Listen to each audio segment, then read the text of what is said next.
right, next up is what's happening at the feet as we're going through that Olympic lifting pattern. So there's a lot of obviously dynamic movement happening as we're moving the bar from the ground to the knee to the hip and up to the shoulder, receiving it either in a power position or a full squat position. There's a lot of stuff going on there. So for the majority of the movement, we want to think about maintaining mid-foot pressure. And what that means is even pressure between the heel, the ball of the foot, in the middle there. The bar is going to generally stay in that position all the way up through the movement. So we want the bar to relate directly to the pressure in the bottom of our foot. As we're driving, whether it's from the floor all the way up through the knee and the hip, that pressure stays the same. It's only when we drive up into our triple extension that we are forced all the way up into our toes. So we don't want to end up in a position where we're sneaking into our toes early and having the heels come off the ground. That's typically where you see that bar swing away from us. We want to stay in our heels as long as we possibly can until we get tall, tall, tall. And then as we go up into triple extension, the weight shifts up into our toes.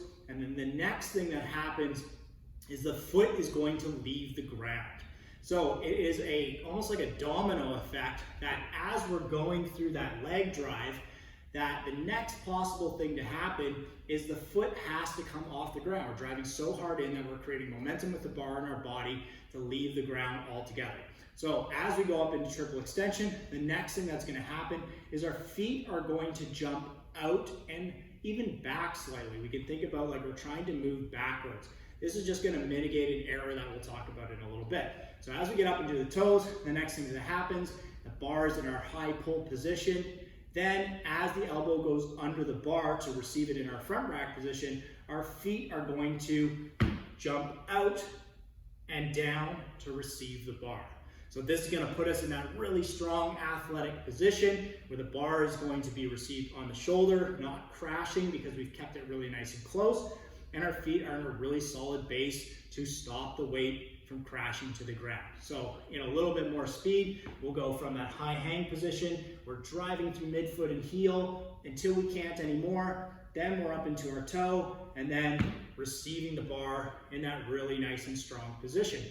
So I'll show you with the bar what that looks like from the high hang, from the hang position. So we're gonna slide, drive through the midfoot, receive the bar, stand back up, I'll do that again. Trying to stay in my heels and midfoot as long as I possibly can. Feet snap out as the elbows pop forward and under the bar. Now, the reason we want to think about jumping backward is to mitigate jumping forward and under the bar. So you'll see this a lot of the time too, especially in younger lifters, that they're trying to sneak under the bar.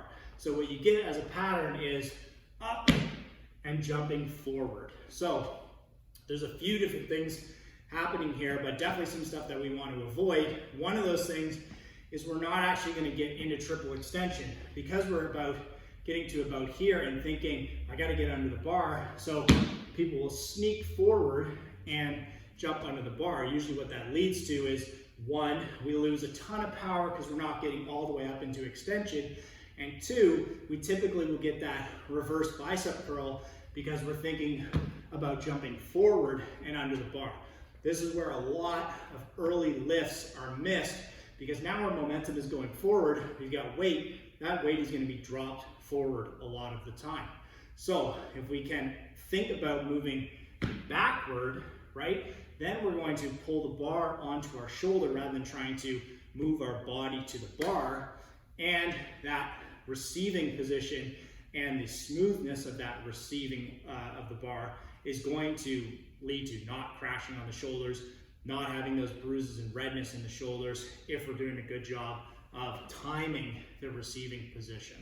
So that's a few things to think of from the ground level, what's happening at our foot as we go through that entire pattern all the way up into receiving the bar. So if we think about snapping the feet in our landing, our elbows will snap under the bar. We'll keep that bar really nice and close to the body like we're pulling up the front of our shirt with the bar. and we should start to receive the bar more consistently in a better position that feels strong, that will lead to more weight on the bar. So, as always, we're going to build off this with our next video, take these tips into your lifts, and see how that improves the lifts for you.